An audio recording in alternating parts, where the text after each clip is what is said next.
Chapter 10 Incursion. As dawn crept into the city at 6 o'clock, Daniel, Kathy, and Frank moved like shadows within the trash disposal area adjacent to the fortified high-level class sector of the city. Their hearts pounded with anticipation and fear. Frank kept his eyes glued to his portable computer screen, watching the video feed from the disposal cameras. With a quick signal, he motioned for them to move as one of the garbage trucks obscured the infrared sensors by the main entrance.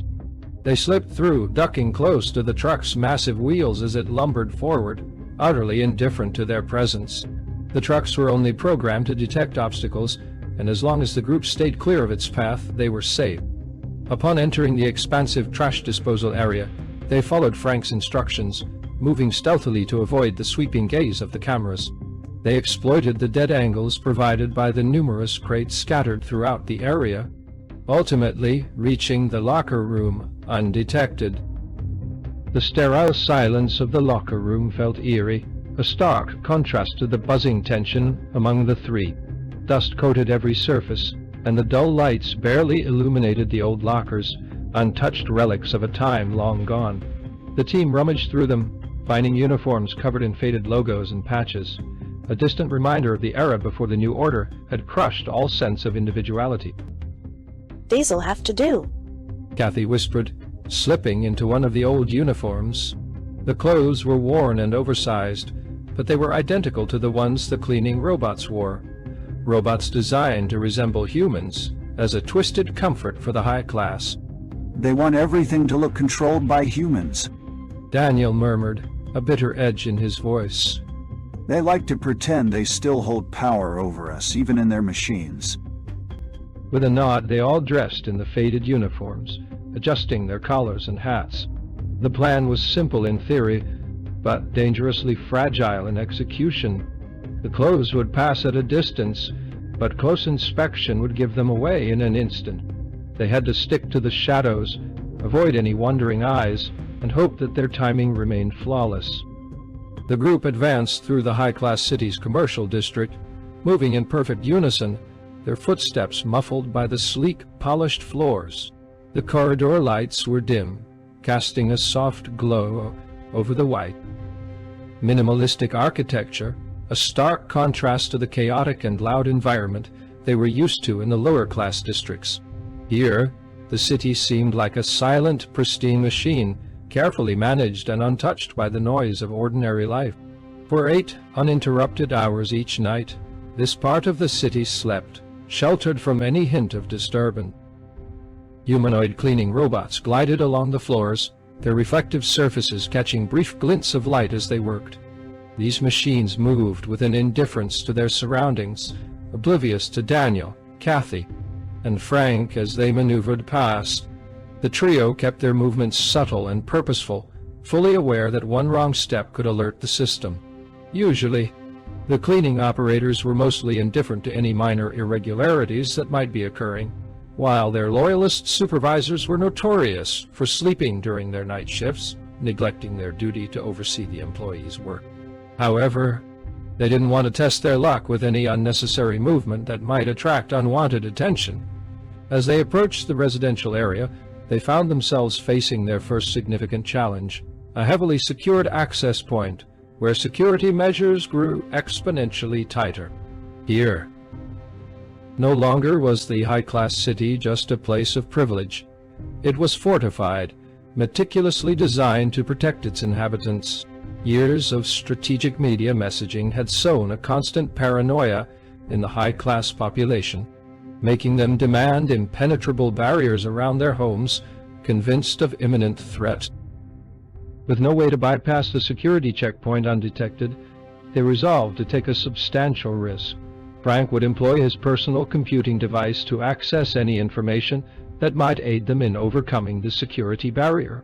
Though he could disguise his query amidst other processes, the risk of detection by the system remained significant. Frank proceeded cautiously, routing his requests through various nodes within the network to avoid triggering a recognizable pattern that could be flagged as unauthorized access.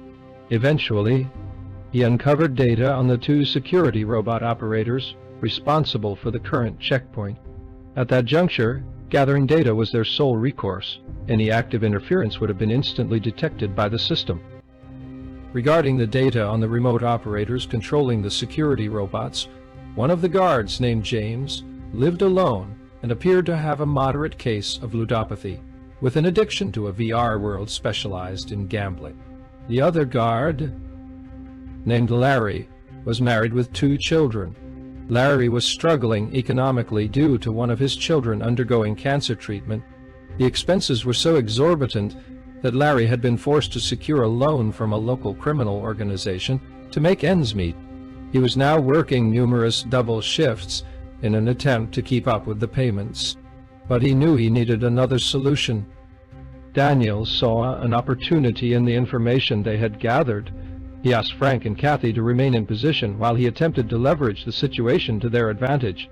With one guard potentially vulnerable due to his gambling addiction and the other desperate for financial relief, Daniel formulated a plan. Daniel approached the checkpoint, maintaining a steady, controlled pace, his face partially hidden under his cap. James and Larry, the guards on duty, observed him with mild curiosity, not alarm, but suspicious. It was rare for a robot to cross on foot rather than being transported by truck. Just as the guard's suspicion was about to escalate into high alert, upon fully recognizing that the robot was, in fact, a human, Daniel acted swiftly. With a voice both calm and commanding, he said, James, Larry, I know your names. The 2 guards froze, their expressions shifting from curiosity to shock and fear. The weight of hearing their real names spoken aloud in a place where such information was closely guarded left them visibly shaken. They both knew the severe consequences for any unauthorized person gaining knowledge of their identities. Seeing their reaction, Daniel pressed on, his tone firm but not threatening. I'm one of you, a minion. I'm not here to expose you, and I don't want any trouble. I need you to stay calm. The fear in their eyes lessened, replaced by tense uncertainty. I need your help. My friends and I need to get past this checkpoint. Daniel continued. Before either of them could protest, he added quickly, And in return, I can make it worth your while. Enough to forget all your problems in the real world. After a few tense seconds, Larry was the first to speak, his voice tinged with both curiosity and caution. How do you plan to do that? Daniel replied calmly, We can hack the VR gambling world so that you win the next game. He watched as James' eyes widened for a moment, reflecting a glimmer of hope mixed with suspicion. If you could do that, James replied, skeptically, you would have already done it. Daniel pressed on, choosing his words carefully. Our system could work, but using it would put a target on our backs. Directing prize money to ourselves would only make it easier for the system to track us down. Larry seemed to process this, still clearly hesitant but unable to ignore the possibility. Why risk it now, though? And wouldn't the system tag us as cheaters, too? Daniel leaned in, lowering his voice slightly. We are on a one-way mission. We are not coming back. You need not worry about being implicated. The hacking will be perceived as an unusual system glitch, something to investigate only if a connection between the prize and the anomaly's origin is suspected. They will search for links back to us, not you. Ultimately, they will dismiss it as a random anomaly and address the issue. Your prize will remain untouched. How do we know this isn't a scam? James' voice held a rough edge of suspicion, but his eyes betrayed him, gleaming with the unmistakable pull of temptation. He was hooked, teetering on the edge, yet still grasping for a shred of caution. Have you ever seen a real minion in this part of the city? Daniel's voice was low, coaxing yet firm. We know the risk we're taking just by standing here. This is it, a once-in-a-lifetime offer, one you'll never see again. A heavy silence settled over them, each man staring at the other, assessing, weighing unspoken truths. Then, after a tense pause, James and Larry turned away to speak in hushed tones. Daniel observed them carefully, his senses attuned to their intentions. Though their words were quiet, their energy radiated a shared resolution. They were in, but they needed to cement the pact between them, a silent promise. For James, this deal meant finally ceasing something he'd chased for years, a prize always just out of reach for his gambling soul. For Larry, it was a lifeline, a means to save his family from the grinding desperation that shadowed them. When they returned, their expressions were firm. They were ready. Daniel nodded, signaling Frank and Kathy to step forward. He leaned toward Frank, his voice just above a whisper. Time for that hack you found in the gambling VR network. Make the prize look real. James is betting everything. Frank's fingers danced across the controls, deftly setting up the instant lottery win with precision. Only he could deliver. Daniel felt the weight of the moment settle in. He knew James' promise was genuine. Larry would receive his share, enough to pull his son and family from the brink. Then, with a simple press, James placed the bet. The digital numbers flashed across the display, and just like that, the grand prize hit. The light in James' eyes was blinding, unfiltered shock and elation, a lifetime of losses finally redeemed. Larry, standing beside him, looked equally stunned, his mouth hanging open, the weight of his future lifting. With their winnings secure, they allowed Daniel, Frank, and Kathy to pass through the checkpoint, their debt silently acknowledged. But just as they were about to cross to safety, a voice called out. Wait. It was Larry. Guys, I don't know where you're headed, but you have no idea what this money means to me. Larry's voice trembled slightly, a mix of gratitude and newfound hope. He took a breath and added, With those clothes, though, you won't get far. We have some uniforms for our security bots. They should help you blend in, at least enough to make it through the next few blocks. It's the least I can do. I feel like you're good people. Daniel, Kathy, and Frank exchanged a glance, momentarily stunned by the unexpected generosity. The relief was palpable.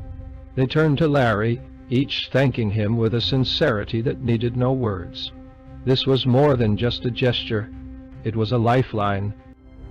They entered the dimly lit security checkpoint room, where rows of mechanical equipment and spare bot parts lined the walls.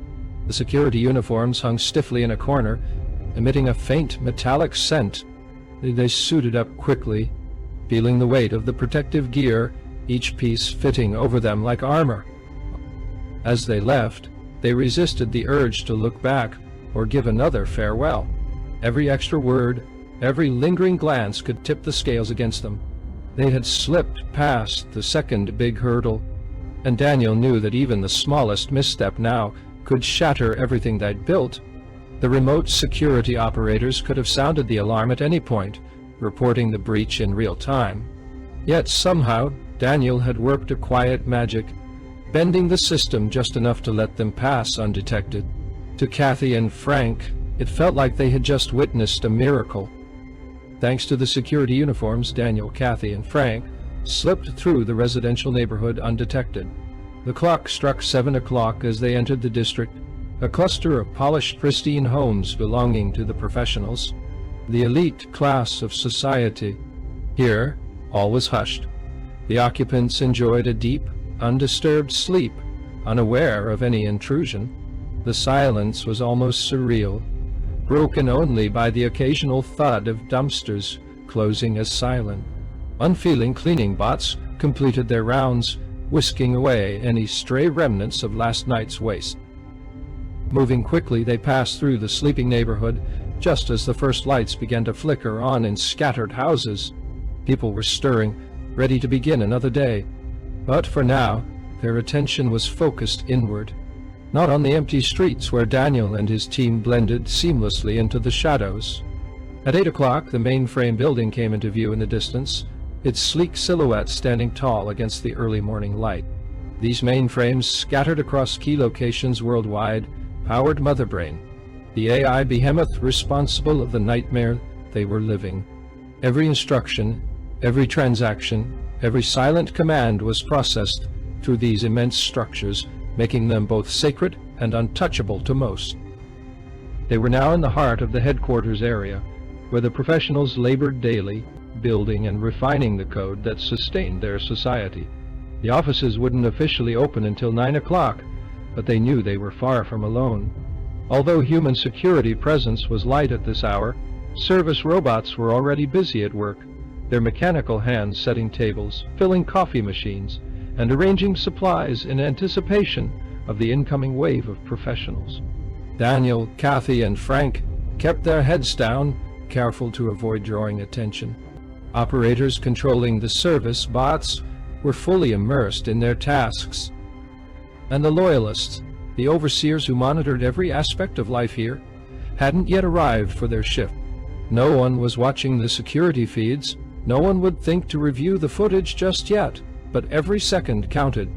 They moved with quiet urgency, knowing that this slim window of invisibility wouldn't last.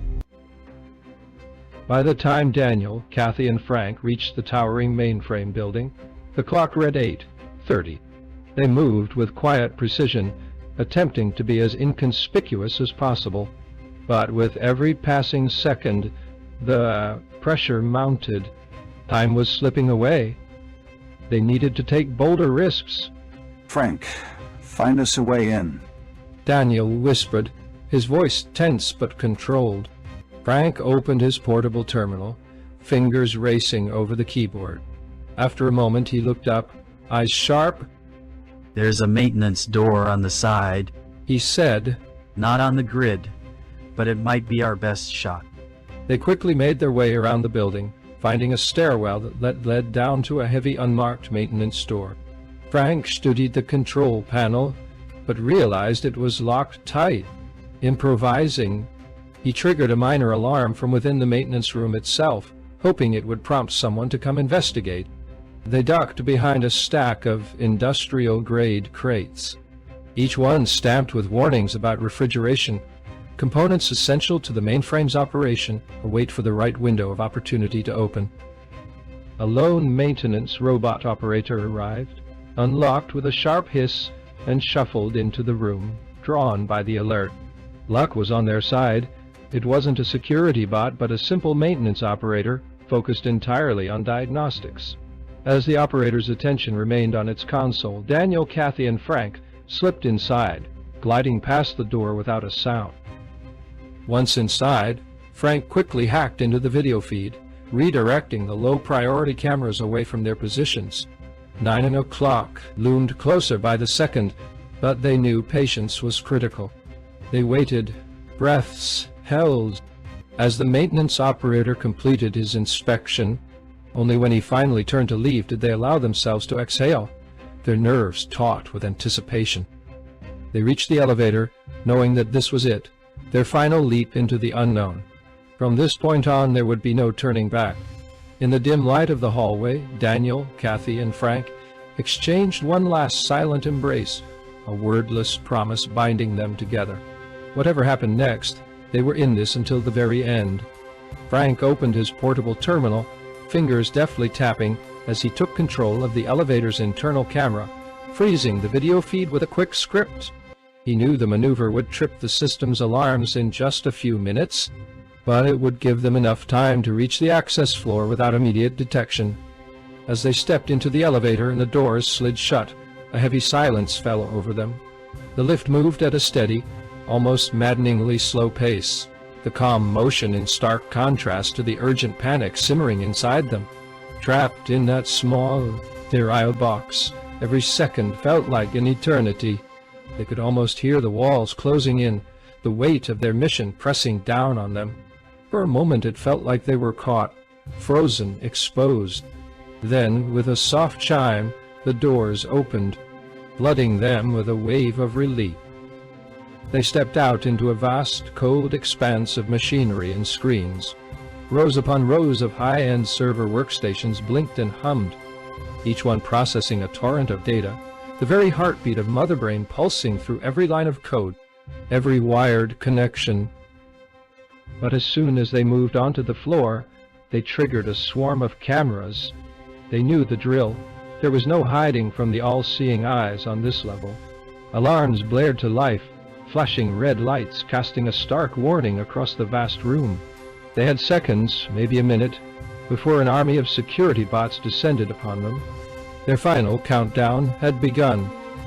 They sprinted down the narrow corridors, every footfall echoing like thunder, until they reached what they'd risked everything to find, a direct access workstation to the mainframe. Frank wasted no time, plugging his device into the terminal and launching his bypass script, muttering a silent prayer that it would work. The screen flashed as the script hunted for vulnerabilities, combing the system for any exploit that might grant them access.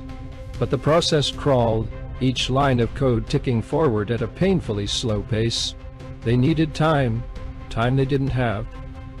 The first security bot appeared on their floor, barely a minute after the alarms sounded. Its sensor light swept the room, locking onto them in an instant. The bot's operator quickly assessed the threat and the cold.